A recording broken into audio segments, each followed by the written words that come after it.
Hello and welcome to Fresh Perspectives. My name is Gail, and my guest today is Bill Kuwik, and we're going to talk about early spring preparation, gardening preparation. First, though, I want to make an announcement. I should have made an announcement on an earlier episode, but I ran across this about a month ago, this article by E. Hardy Kern, who was Director of Government Relations, Pesticides, and Birds Campaign for the American Bird Conservancy. Now, the title is Neonics Are a Grave Threat to Birds and Other Wildlife. Now, in the article, he says that North America is facing a massive loss of birds, nearly 3 billion, that's a lot, by pesticides and resulting loss of insects. How you can help is letting your assembly member and senator tell them that you want them to support the Birds and Bees Protection Act. And these acts have a couple of numbers. One is A3226 and SB 1856. Now, this has to do with neonicotinoids, a toxic substance that is being used to coat seeds, especially corn, soy, and wheat seeds in New York State. These neonicotinoids are neurotoxic chemicals that interfere with the nervous systems of wildlife. How it works is they are highly water soluble.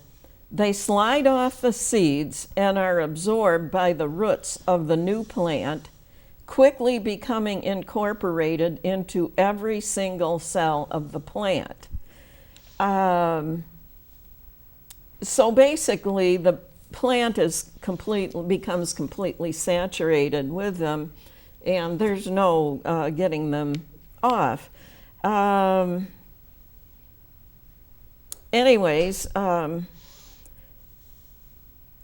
One coated seed is enough to kill a songbird, and one coated seed is enough to kill 80,000 bees. Now, 80,000 bees are at the height of their population in the summer. When you're talking about honeybees, that is the full population of one honeybee hive. Now, the ban on neonicotinoids makes homes, gardens, parks, etc., safer for children. So I'm going to read those numbers off again for the Birds and Bees Protection Act so that you can contact your assemblyman and your senator. They are A3226 and SB 1856. And just an added note is that if all of the pollinating insects die, so will the human race. So this is something to think about, and not to use other toxins around your yard and gardens either. Okay, Bill. Well, let's start talking about organic growing. Yeah. So I think, at this time of year, I mean, I don't know about you, but I've started to fertilize my garlic. I use a foliar Neptune's Harvest Fish and Seaweed blend, and I do foliar and drench too, so it gets to the roots, but mostly onto the leaves. When it's so wet, you can just fertilize just the leaves, and you'll get the more of the same benefits that you would from the drench. But I have shallots out too. I would have liked to have gotten peas and spinach in so far, but there's been such little dry periods this spring. I did get my rototilling done last week, Monday, not all of it, but like a 75 by 20 foot plot, and I've got, in that 75-foot length, I actually have 120 feet, so I have another 100 feet more to do on just in that one spot. But everything seems super early this year. I mean, I was picking asparagus 2 weeks ago, and it's usually the end of the first week in May when I start to. Right, So I know that. I know our rhubarb has been. Yeah, everything's early. I think the leaves are out on the trees, and I mean, I recall when growing up around here that the leaves would start to come out after the end of the first week in May, but and then I do have some things I started. These were about a month ago. I wanted to start them 4 weeks ago today, but I didn't get to it, so I want to say these were like maybe 3.5 weeks ago. I almost remember it was like on a Tuesday. So it was the early April then. Right, right. But these are ready to go. I've got baby bok choy here, Napa cabbage. This is a mustard mix. It's called Cheap Frills, and this is the Bright Lights Swiss chard. And I usually figure if you get them started beginning of May or beginning of April, about a month later, they'll look like this. And I plan to look at the weather. I think it's supposed to be a little bit cool the next couple of weeks, but the one thing is a lot of people say, but you know, your brassicas are hardy to the cold. But the one thing that I've learned, I actually started broccoli in the ground one time outside in March when it was cool. They grew, they did really nicely. I fertilized them, I separated them out, I planted them out. What happens with everything in the brassicas family, if you have more than 2 or 3 days around 50 degrees, they will think that they went through a winter because they've been grown in a greenhouse or these have been grown indoors under lights. They will experience those few cold days, maybe 4 or 5 cooler nights, even in the 50s. That will trigger them to believe that they went through winter, they're biennial. So what I've had happen is you get a broccoli head about maybe, I don't know, what's that, 2.5 inches. And if you don't pick it when it's really small like that, it gets really tough, it gets really bitter, and it'll start putting out seed heads almost instantly because they're biennial. They believe that they've gone through a winter, so you don't really get much out of them. So what I do, even especially planting that early, I'll put them in some really good soil, lots of compost, but I'll also put a row cover over, which gives you 5 to 8 degrees protection at night. So, let's say if it was going to go to 52, it's really more like 60 underneath the cover. So it doesn't get as cold, and it warms up a little bit more during the day. But I know the one year I did this just like this with broccoli, cabbage, some other brassicas. I think I had the Napa and the baby bok choy. And I remember planting them on May 5th. It was a beautiful day. I put the row cover up, put the hoops up, put the row cover up over them. And I was giving them the Neptune's Harvest. I also used a granular organic slow release. It's for Trell's. They call it Super N, but I mean the nitrogen is only like 2% or something like that. But that's what they call it. But anyway, I gave them a little bit of that, gave them the fish, and I remember a friend and his girlfriend were going to come by and look at my gardens it was like June the 10th or something like that. So it was just over 4 weeks after I planted them. I said, well, just so they could see, I took the covers off, and they came over and they're like, oh yeah, so you overwinter those. So I'm like, no, I planted those like just over 4 weeks ago. And they're like, what? I said, yeah, it was like May 5th I planted them. They couldn't believe how big and beautiful the plants were on June the 10th, because I mean, figure that was only a couple weeks after Memorial Day. But again, those row covers, I brought them in before and showed them to you.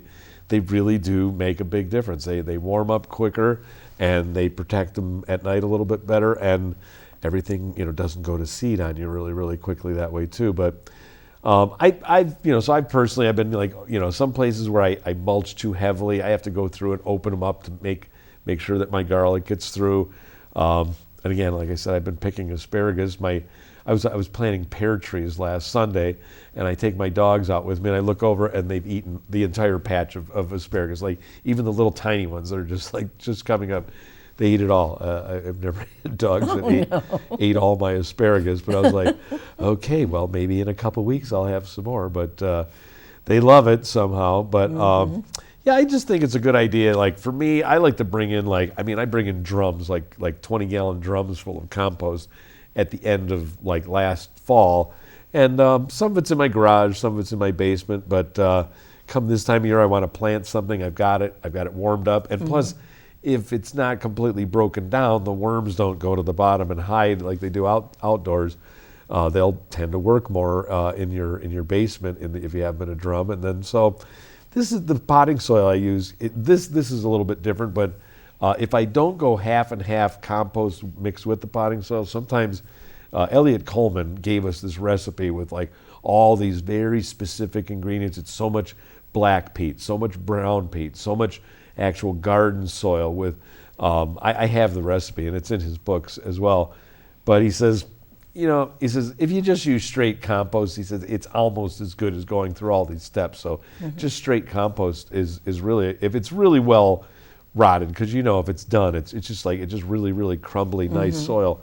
And I'll use that just for starting my plants. But also, anything else to be potted, I'll put it in. Or if I'm putting something in the ground, I'll always put a shovelful into the hole and sometimes even dress around the top with compost. So I believe compost is the key. And as far as like those neonicotinoids, I had an old farmer tell me one time when I was using a lot of compost, he said, that's the thing. He says, use all that compost. He says, you don't get bugs. You don't get disease when you have healthy plants. It's like, well, some people do know that. But and some people have told me,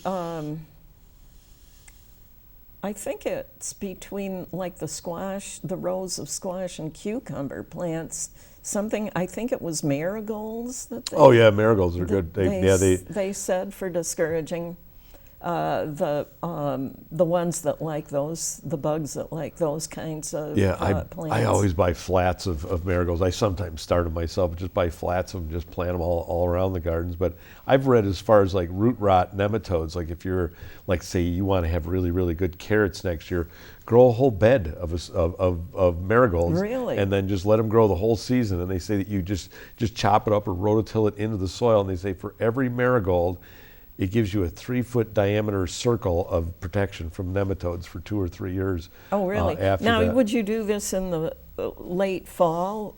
No, I would do it for the whole season. If you have, what if I you have mean the is space. For planting the marigolds. No, I'd plant them in the beginning of in May, around Memorial Day. So then they grow the whole season, and then you rototill them. So you right plant a whole bed of only marigolds. Right. I've done it just to do, have the protection like that for nematodes. But they really do kill off a lot of different things, or at least prevent them from coming up.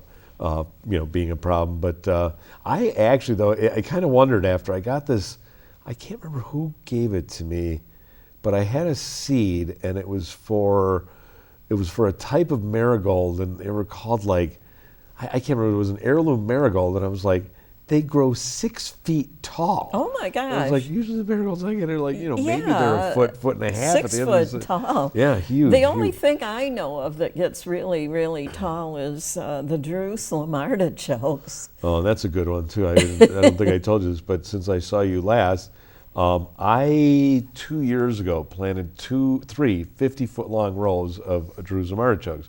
When they came up in the spring of 2 years ago, they got up about 18 inches tall. The deer came and just ate the tops off all Really? Of the Jerusalem artichokes? Then they grew up another bit, and they ate all the tops off of those. And so I dug up some. They didn't really do that good because they did get about chest high by the end of the year, but first time I grew them, I had 13, 14-foot tall trees or bushes or whatever you call they plants. are really, really tall. They will if you give them Jerusalem the artichokes. right stuff. But they're good at discouraging certain kinds of bugs? No. I'm just saying that the deer are eating them all. They eat the tops down. So I have a 10-foot. I have a 10-foot floating row cover, and I wasn't really using for anything. I'm like, I'm going to put that over those. Last summer, at the beginning of the season, I covered them.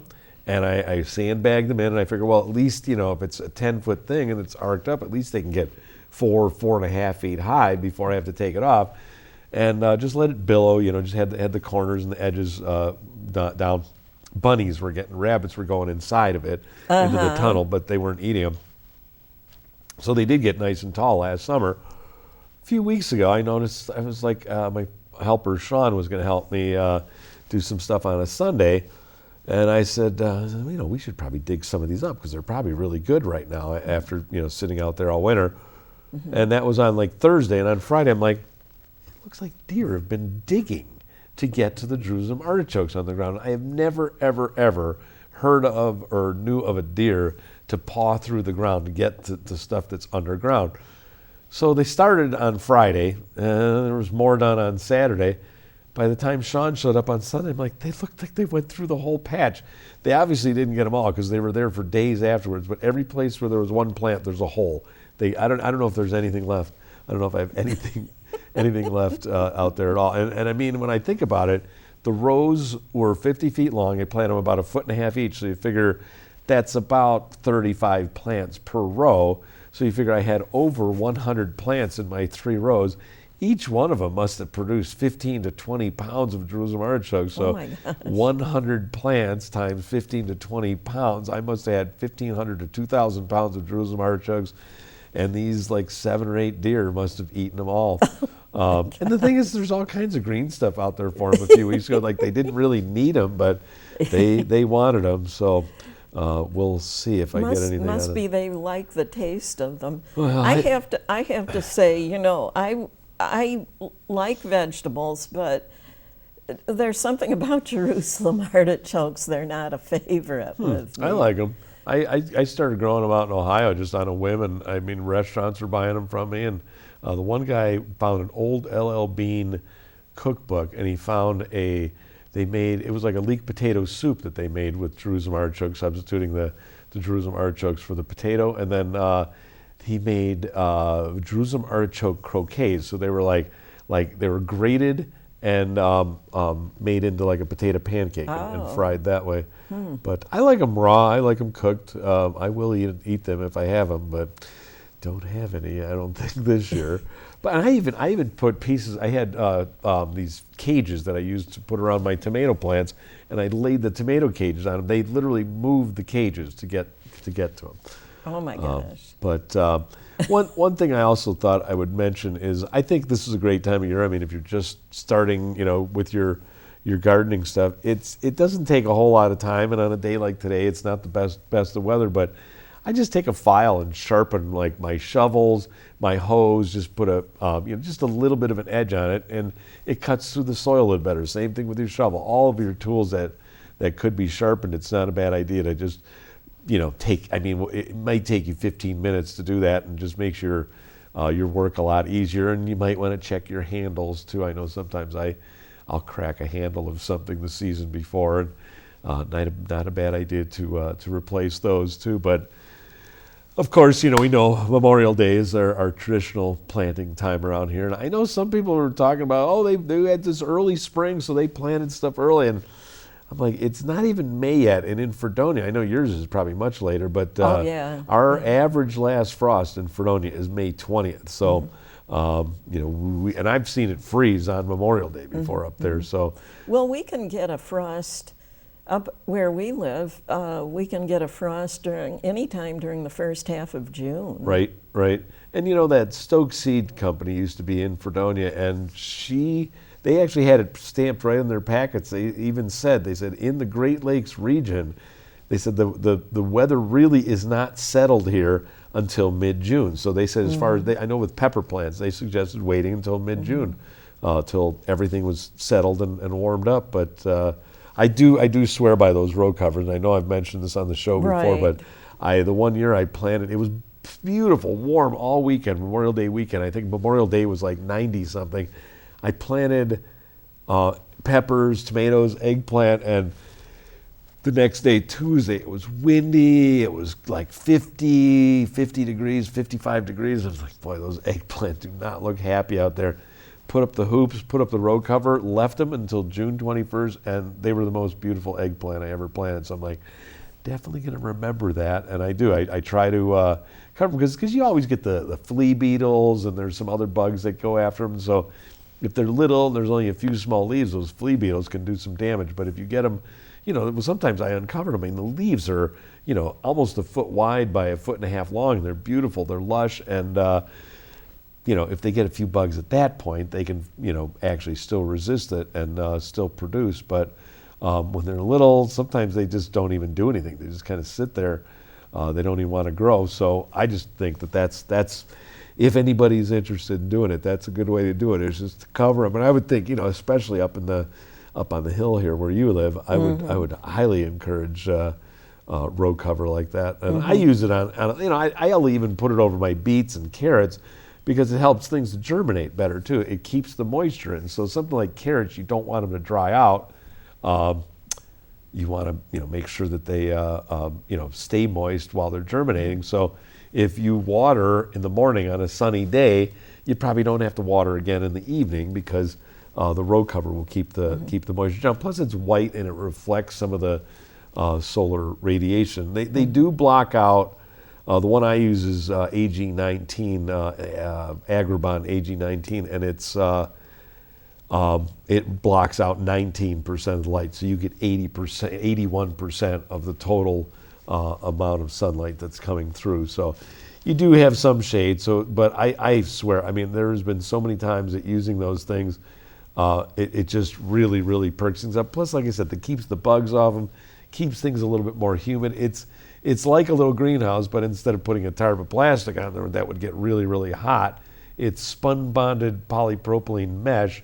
So it is plastic, but it's a mesh that's sort of pressed, and there's little tiny holes in it. So the rain can go through it. Your irrigation, if you have a hose or whatever, can go through it. Air, gases pass through it, and light passes through it too. So it gives you a little bit of protection, but it's not like, super protective at night. It doesn't get real hot during the day, so you don't have to uncover them. You can just leave them covered until you're ready. Although the one thing is, I have noticed with certain things, if we do have a really, really, really wet season and you have them covered, you have to be careful because sometimes you can get some disease because it's too wet under them. So,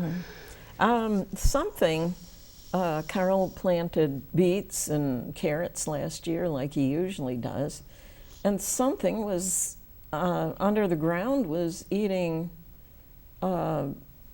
the part that us humans, you know what I mean. A bug or a critter? I don't really know. Huh. I don't even know if he figured it out. Yeah. Something was doing it. Do you have any ideas what kind Well, of I have thing voles, which a lot of people say, oh yeah, moles, but it's like moles are actually carnivorous. Moles eat earthworms and grubs. They don't eat your vegetables, but the vole, which is a field mouse, they get all that kind of stuff on me. I've actually had, I think I mentioned this on another show before, I had these big, huge Lutz green leaf beets, and they would look kind of wilty during the day. And the big, huge beet, it's grown in really rich organic soil, and the leaves would be a little bit wilty. I remember I had that one year I had 13. I think the voles, they literally bore a hole about this big right near the base, but they leave the taproot, so it lives. They eat and hollowed out. These beets were hollow. I pull it, like, what the? And, like, there's nothing to it. They ate the whole inside of it out.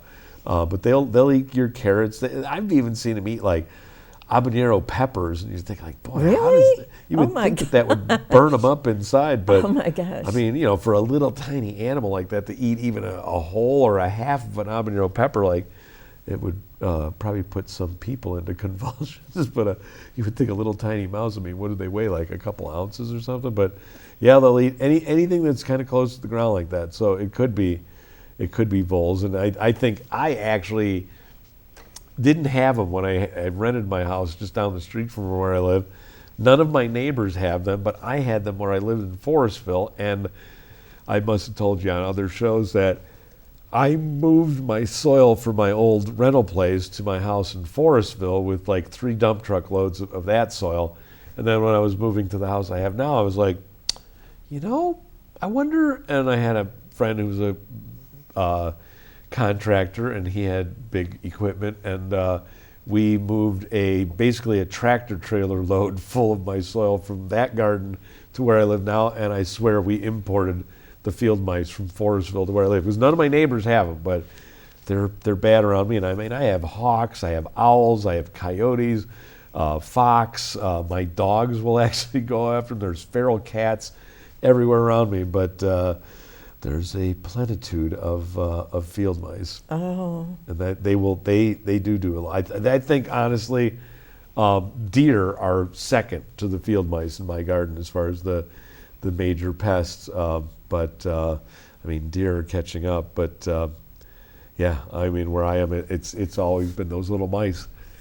So I try to, at my old place in Forestville, this did actually help. It did actually work to a certain degree, but I bought these electric, like a stake. It's got, I don't know how many D-cell batteries that go in it, but it produces a ultrasonic sound that is supposed to drive them away. I had there was like a pipe that you would drive in the ground, and it had a small windmill on it, and the windmill had like BBs or something in the shaft. Oh. So when that would turn, it would make a noise and it would transfer into the ground. That was supposed to drive them away. I planted castor beans around the back side of the garden. I watered with a mixture of castor oil and water over everything to try to drive them out. And doing all that did actually help, but it didn't eliminate them entirely. But sometimes takes a lot of work to get rid of pests like that when you're doing things organically. Yeah. Sometimes I think you never get rid of them. Well, and they do have traps for them too, but I mean, I don't know how well they really work, but it's like a thing that you stick into the ground where their holes are. Well, I mean, you got to know where the hole is, I guess. That it's a little mouse. So, but you push them into the ground, and they get caught underground. But I never did go that far to use those. But yeah, I think for deer, I mean, people ask me, I'm like, I bought a book, and it's How to Deer Proof Your Garden and Yard and Garden. They go through the whole book telling you about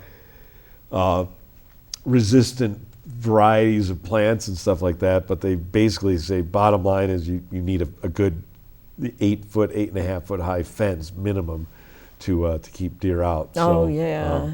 With those, I have seen with the voles too, where people, like, if you have raised beds or around your garden, they'll actually bury a piece of like hardware cloth or fence. And apparently if it's even just an inch above the ground, but you go underground and like curve it, I think you want to go like 8 inches underground. If they're digging, they'll come into that, they'll hit it, and they won't go over the top of it. Oh, really? Okay. That's interesting. Yeah, if you have a lot of time and a lot of fence that you want to bury.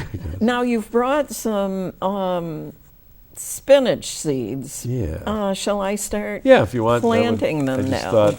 I don't usually do spinach in trays, but I wanted to plant it out a month ago, or that just opens that way. I usually like to plant peas and spinach right around the first day of spring. This is like about 3 seeds for each that's fine. square? Just push them in about a ½ inch or so. That's good. But I think I'm going to actually probably just put this outside and get it to germinate and then transplant them out, because I did work up some soil. I couldn't get my tiller started when we had all that nice dry weather a couple weeks ago, but I did get some tilling done, and I was planning on doing it again this week, but just to really get it prepared for planting. But it really didn't dry out as long as the forecast had said. So I got, I don't know. I didn't get the tiller in there again this week, but and I don't know. From what I saw in the forecast, now there might be some dry days, but there's basically a chance of rain every day from today till a week from Monday. So we've got possibly 9 more days of wet. Last year, the spring was awfully rainy, I seem to remember. It seemed like it was raining all the I don't exactly remember that, but I do remember that there was good rainfall because I planted pawpaw. In fact, I got, like I mentioned, I got the 5 pear trees and 25 pawpaw last weekend from the county soil and water conservation, and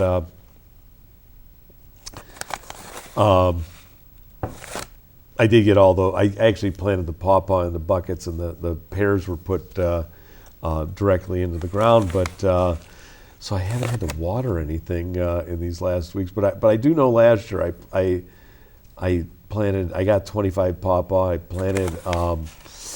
I only put 7 of them in buckets, and I planted the rest of them in the ground. I just dug a little hole, put some compost in them, put the plants in, and then once I had them set, I put flakes of hay around them or straw to keep for weed suppression and as a mulch. And we had decent rains right up until the end of May, and then it dried out. And I did not take the time to irrigate them as much as I should have, so I lost some. But I mean, I still ended up with like, I don't think, I did sell some of the potted ones, and all the potted ones made it. All 7 of the ones I potted lived, because I could easily tend to them. They were all in one place. So this year I put them all in pots. I'm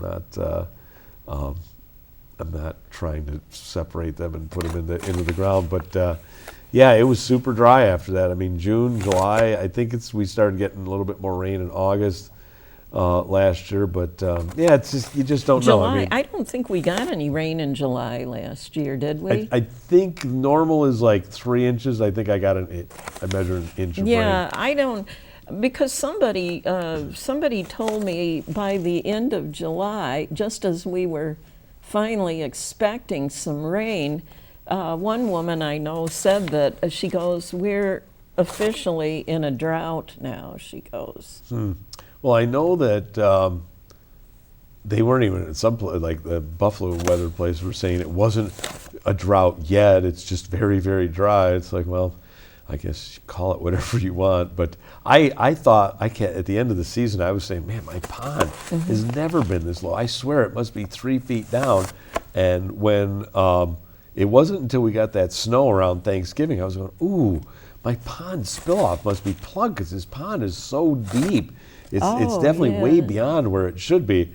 Well, I went and looked at the spill-off, and it was not plugged, and I'm like, oh, it's been so dry for so long. I got used to the level being so low that grasses and weeds grew in where the pond level usually was. So it took some months for that to come up, and I think I have to revise what I said, that it was 3 feet low. I bet you it was over 4 feet low, and I'd never, ever seen it go that low. And I've had it at least a dozen years, that pond's been there. So the driest summer I've ever seen. And I know one friend of mine lives up in Forestville, but kind of on the Perrysburg line up that way. And he told me, I think he said he's been in his house for 40 years, and last summer was the first summer they lost their well. The well ran out. Oh, is that right? Well, you know, like what I remember is it rained, seemed like most of the time in the spring, and then we had a completely dry month in July, and then in August it went back to being rainy again, and it stayed that way through the fall.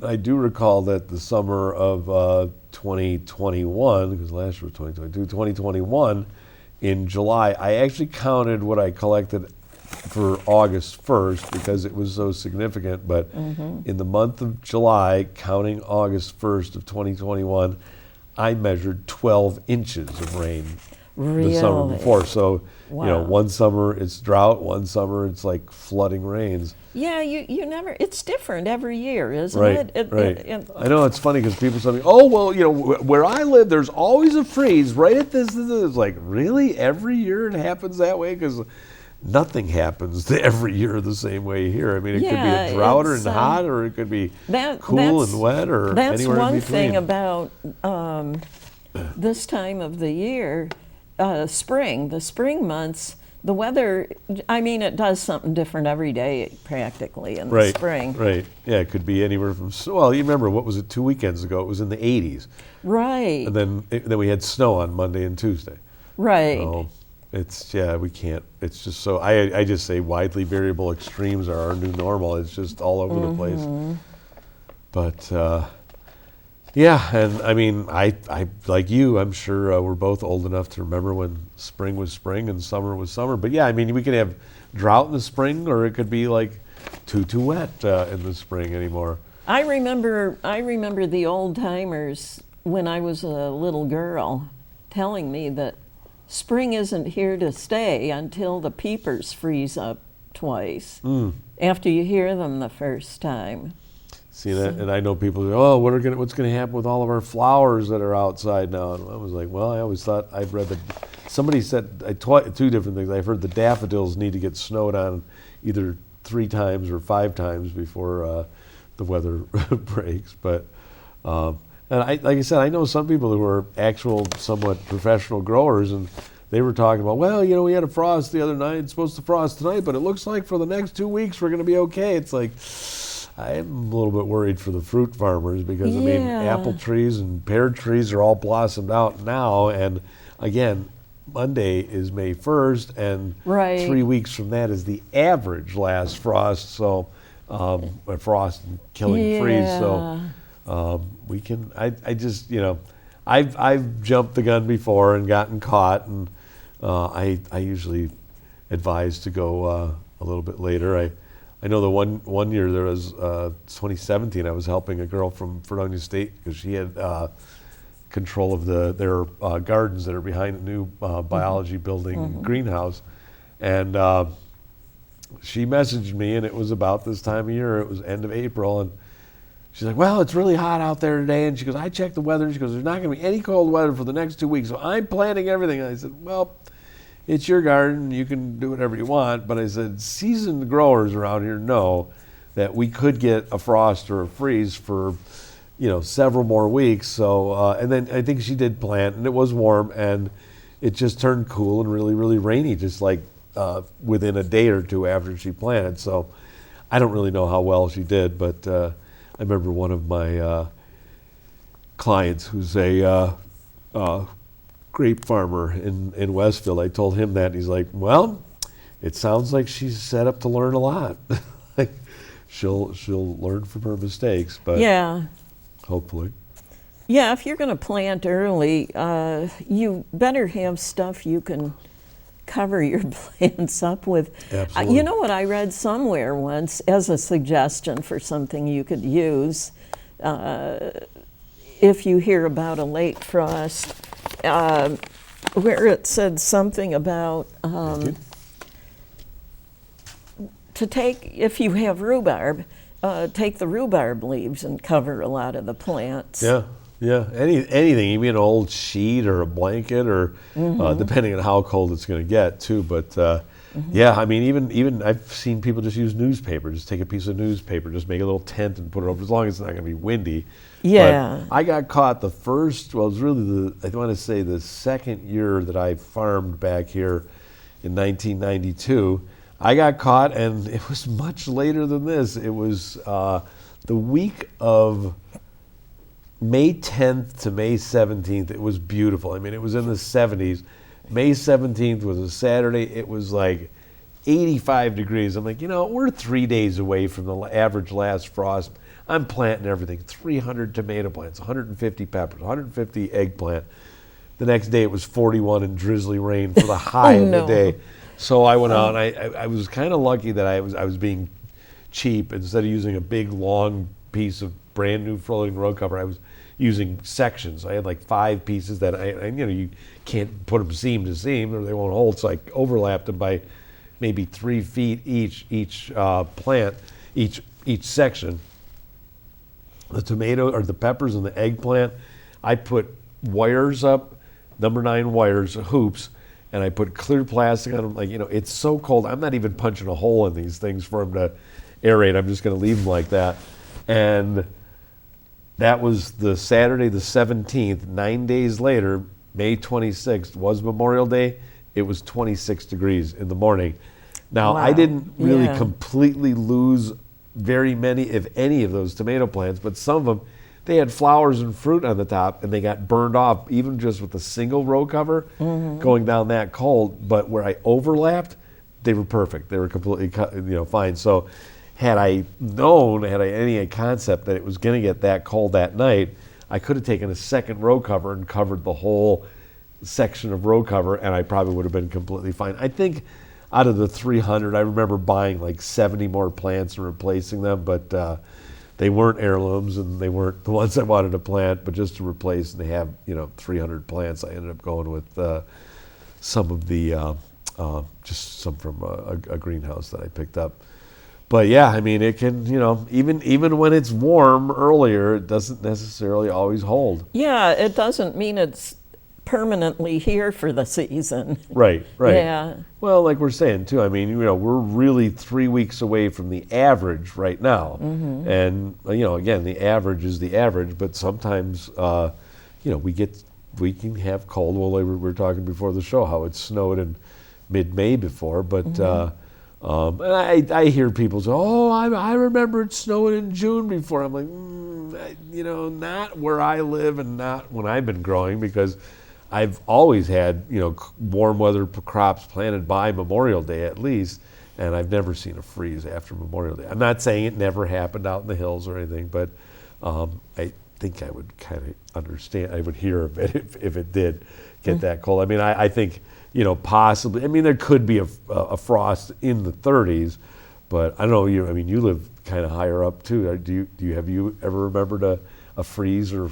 severe frost after Memorial Day? Yes. Really? Yeah. Huh.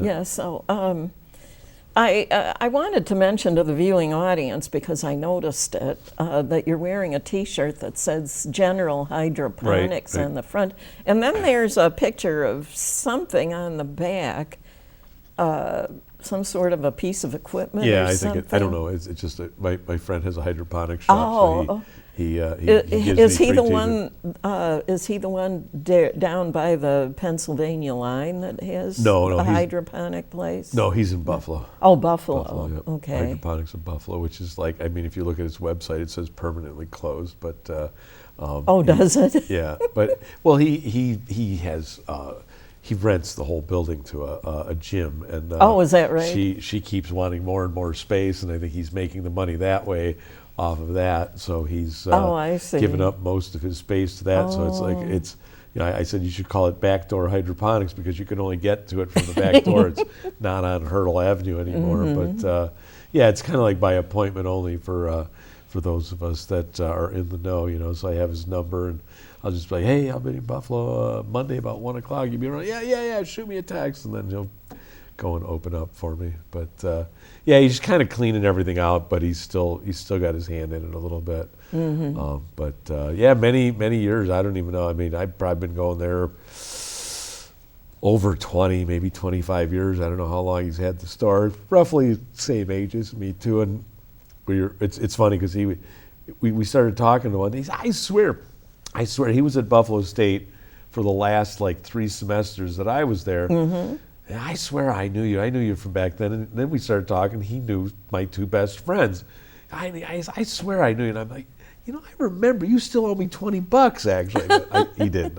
I said, you need to send me a picture of what you looked like back in 1980 or 81 or whatever it was. But yeah, it is funny because I was like, how did I not know you? Because oh yeah, Tim and Brad. Yeah, I'm like, I said I was with those guys every day basically. So I think we probably might have met back then, but he definitely knew my 2 best friends, who are now sadly passed. But both of your friends? Yeah, I didn't know about. He told me about Brad because I was going on Facebook. I'm like, I can't find either of these guys. I mean, but one is Brad Owens. I mean, that's not a very uncommon name, I guess. I looked up like, oh, Brad Owens, Buffalo State. And like, that's not him.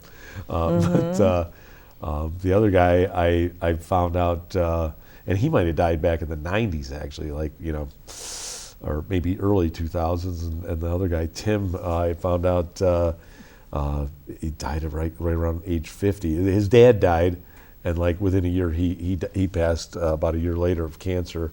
The father did. The son, my the friend. son a year after his father. The dad. The son died of cancer about 2010. So I guess that would make him, maybe he would be 63 this year.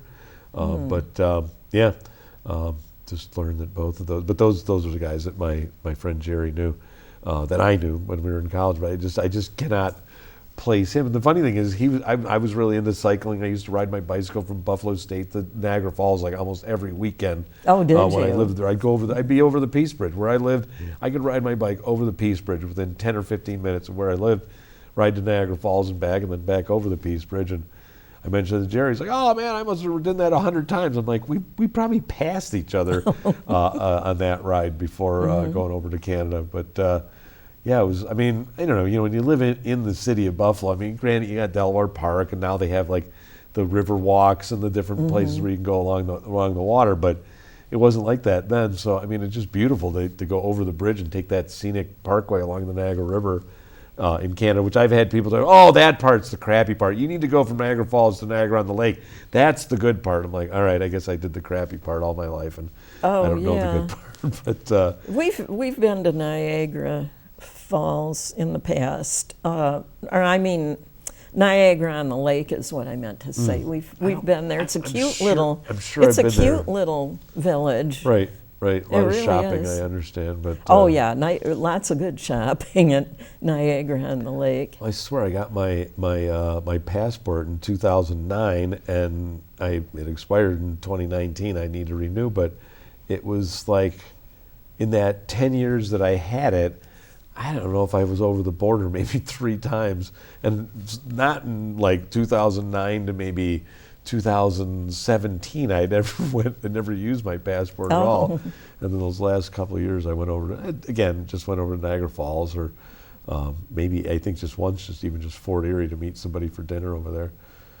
But so back to gardening. Back to gardening. Preparation. But yeah, I mean, really, I mean, this is the time of year to even, to have your rototiller tuned up and get things checked over if you haven't yet, because if we are coming into May, we definitely need some drier weather for us to work on things. But this is the time, time to get things started. And another thing, like if I could get my soil prepped, like I said, I'd like to plant peas. I've got a whole pound of sugar snap pea seed. I've got pounds and pounds of lettuce and spinach seed that I would plant some of. But another thing is, like, now, I wouldn't have done this back in March, but now that the soil is warmed up a little bit more and our days are a little bit warmer, it's not a bad time to plant beets either as a early season thing. But I don't know if you know it, but the beet was actually developed, the original vegetable was Swiss chard. Swiss chard, beets came from Swiss chard. Oh my gosh, that's why the leaves are colored the same. Right, they're in the exact same family. And so the beet was actually developed from Swiss chard. And from what I read, they said Swiss chard was originally used as medicine. They used it like for more of a medicine than a Swiss chard. Yeah, exactly. And the beet was developed to grow a root from the original vegetable being Swiss chard. And I don't know if you know, like everything in the brassicas family, like the baby bok choy, the napa, the mustard, cabbage, cauliflower, broccoli, everything in that family, kale and Brussels sprouts, all of that was developed from wild mustard. It's all really? Yeah, the original was wild mustard. Yeah, and even I believe your radishes, like your daikon or any like cherry bell or whatever kind of radishes you grow, anything in that family is all originated from the wild mustard. Wow. Yeah, so they're all originated in from that. That's where everything came from. And like I said, I've read that the Swiss chard was originally used as I think it even came from Persia originally, which is kind of, you'd think like beets would be from maybe a cooler weather place. Wow. But Persia. And I think that the Asians have done a lot with your Asian greens and stuff like that. A lot of that comes from the wild mustard. So the Napa cabbage, the bok choy, and this is baby bok choy, but it will grow to a full size bok choy too. It will form a full head, and they're nice. They're really little. They're about like this. They make like a little head like that, but they'll grow big though too. You can get it so like it's like a huge celery almost, and then they've got the big leaves. They'll be over 1.5 feet tall. This Kiming Chow is the variety. This one's called Rubicon. And those, again, I don't know if you've ever used Napa, but you can get the Napa that's like the tall, slender heads. It's almost like a tall romaine almost. And it is like unlike our hard green cabbage, this is more like a lettucey type of a cabbage. So the leaves are a lot like thinner, kind of finer. But this Rubicon, it's like the size of a rugby ball. They're about like this. And they'll be like that tall. So it's a huge, huge head of Napa cabbage that makes, and I've grown several different varieties of those over the years, but yeah, so you could grow these as a fall crop too. I have cabbages and broccoli and cauliflower I could do as a summer crop, but for me, I don't know why I do it this way exactly, but over the years I've just gotten to the point where I do the baby bok choy and the Napa in the springtime, and then on Memorial Day I will start, like if I'm going to do fall broccoli, cauliflower, cabbage, I will start the seeds on Memorial Day in trays like these. Mm-hmm. Then when they grow out, so right around the 4th of July, I plant them into the ground around the 4th of July. And usually in September, I'm getting broccoli, usually later September into October, the cauliflower. And the cabbage you can pick a little bit earlier than that, but I use the Caitlin variety, and it's a good cabbage for making sauerkraut. And it's funny because they say that they're like a medium storage cabbage. So they say, well, if you pick them in November, they'll keep till like January, February. And I know the one year I had a beautiful crop, and I just had grape crates full of them in my garage. And when the weather started getting like freezing day and night, I just took a plastic tarp and threw it over the top of the grape crates, and I'd go out there and grab a cabbage every once in a while and cook whatever I would. But after I swear it was like in April I was going out there, so it's like they're good in January and February. March they were still good. In April when it got really, really cold, I just had an old like a Oriental rug, and I just threw the rug over the top of the tarp just for a little bit more insulation. And in April I went and looked at them, like, ooh, they're all black. These cabbages look all black on the outside, but it's like, but they had no smell like they were rotten or anything. I pulled away some dried out black leaves. There's still a perfectly good cabbage in there in April. So I don't know if that winter, the way that things went, that they preserved a lot better or something. But yeah, so I was eating cabbage, for 6 months, 7 months off of those plants. And of course, too, like I said, I do ferment, as we've done here on the show too. I've done the kimchi or sauerkrauts and things like that. And so I still have pickles in my basement refrigerator, and sauerkraut and kimchi and a lot of my fermented stuff. So I don't have to worry if I'm going to get snowed in or something. That I'm not going to have enough food. But there's a pretty good chance you won't get snowed in between now and late next fall. Now, I do remember when I was in Forestville in 2006, they predicted like a little snowfall. They were saying, maybe they said maybe 4 to 8 inches on the upper elevations. Where I live in a deep valley, so we probably get it dusting, if anything. Well, we had decent snow, and I thought, well, maybe if we do get decent snow, we could go snowshoeing one last time for the season. We did, but it kept snowing all day where I lived. The snow got so deep on the hood of my truck that it actually fell off. There was so much. Oh, yeah. I got 4 feet of snow on April 3rd going into the 4th. It was mostly fell on the 3rd. Power was out for over 48 hours, and it was 70 degrees the next day, 75 the next day. So, you get a big snowfall, and then it's, basically 70 and 75 is not early April weather, I don't think, here in what we used to have when it was normal. But and I was getting something like 24 tons of gravel delivered for my driveway on Thursday. I'm like, there's all this snow, but by Thursday it was perfect, really. All the snow came, all the snow melted. The driveway was really nice and soft from all the moisture, and they just spread this gravel nice and smooth on my on the top of my driveway, and it just packed in really nicely. So you drove over it and just embedded into the what was existing bank gravel that we had put down for like a couple of years before that. But I kind of expect we're definitely going to see a little bit more cold, and I think maybe even another little snow. It was snowing on Monday. I was in Buffalo. There was a little bit of hail, and then some sleet. But I know, like last week, Monday and Tuesday, there was a little bit of snow, and I know I had fires in my wood burner just because it was cool enough, and I've got seeds germinating in that room. Right. So I have to keep my plants warm. I know my ex-fiance would be like, "You won't turn up the heat for me, but you'll turn." It's like, sorry. I want to make sure they germinate. I do actually have 54 heirloom tomato plants in 4-inch pots at the greenhouse. Well, I started them, seeded them. It would have been 3 weeks ago, so they were in the greenhouse. They've been in the greenhouse 2 weeks.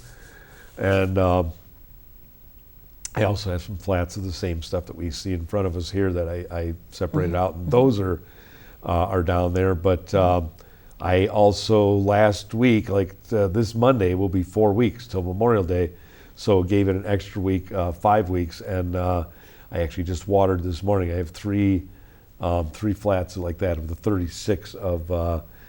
So there's actually 18 each of 6 different varieties of all the same heirloom varieties, and they're coming up already on a heat mat. They were seeded on. I wanted to do them on Sunday or Monday last weekend, and I got to it Tuesday evening. So Tuesday, Wednesday, Thursday, Friday, by Saturday morning, they're already coming up. Usually, I think 5 days. So I was thinking, definitely want to water them today because they might start popping by tomorrow. But so I'll have all those too. So I usually for myself keep 20 of the earlier ones, the 4-inch pots, and I'll keep 20 of the others. And I have one friend ordered 3 dozen already, 3 dozen plants. I noticed that you brought in a package that has packets of seeds in it. Right. And we're going to be getting finished up pretty quickly. So if you wanted to say anything about I actually seeds. just grabbed this to have the spinach, but yeah, I got a ton of stuff in here. I mean, and you know, I don't know, like these packets are like that one. Those are big packets. Like this was large leaf round mosh, and does it even say? It doesn't even say how many are in there, but I mean, you can see that's a lot of seeds. Oh yeah, in there. Which is funny to me too. I ordered this Bolero carrot. I must have really liked it because I was going through my seeds. I'm like, I ordered that 3 years in a row now, so I have a lot of them. But well, this is supposed to be 5,000 seeds, and this just doesn't seem like that much. But then there's one here that was supposed to be 10,000 seeds per pound. Bolero is a carrot. Doesn't say how many are supposed to be in this, but it's funny because you get the 5,000, it just seems like there's a little bit of seeds. Then you buy a 10,000 packet, and there's this much in it. It's like, that doesn't seem right, but yeah, these are just some. Okay. Some average. I wanted to make sure that if you wanted to say something about those seeds. No, I just grabbed that to had the chance. so we'd have the spinach seeds as I was heading out the door. Oh, okay. I couldn't find I have a garden hod. I think I brought it on here before, but it's made from the mesh is the cage material that they make lobster traps out of, and then it has like wooden ends and this bent wood handle on them. They're really, really nice. They're really great for going out in your garden and just harvesting things. But for me, it's really easy to keep like my thousands of seed packets that I usually take out. So I'll have beets, carrots, radishes, lettuce, and things like that in there. So it's like, well, I just grab my seeder, maybe the tractor, put the seeds and the seeder in the tractor, and then I have, you know, an area plowed up, and then I just run my seeder up and down. And sometimes people are like, that's amazing, you planted all that. It's like walking up and down a row with a little bicycle, basically. So if I'll plant 5 or 6 rows of lettuce in one 30-inch wide bed. So you put the seeds in it, you got the right plate, you adjust the depth of planting, you just walk up the road, and then you want to make, it will actually, there's a way that you can make, I brought it in here before, I know, but you can mark the next row, like where your next row is going to be. Mm-hmm. So then when you get to the other row, you flip that arm the other way, you go down, you've now marked your next row, you flip it over, you go the other way, you go back up. So it's just a matter of just walking up and down your rows, and the seeds get planted, and it just takes literally, I could plant like 5 beds of 4 different things, and I'll be done in like 20, 30 minutes or something like that. Whereas if you had to do it by hand, just like one seed at a time or whatever on your hands and knees, you'd be out there all afternoon. Oh, sure. Well, I hate to say it, but we've come to the end of another episode of Fresh Perspectives. Thank you for appearing on Fresh Perspectives today. Always a pleasure. And I will see those of you in the viewing audience when we're here for the next episode.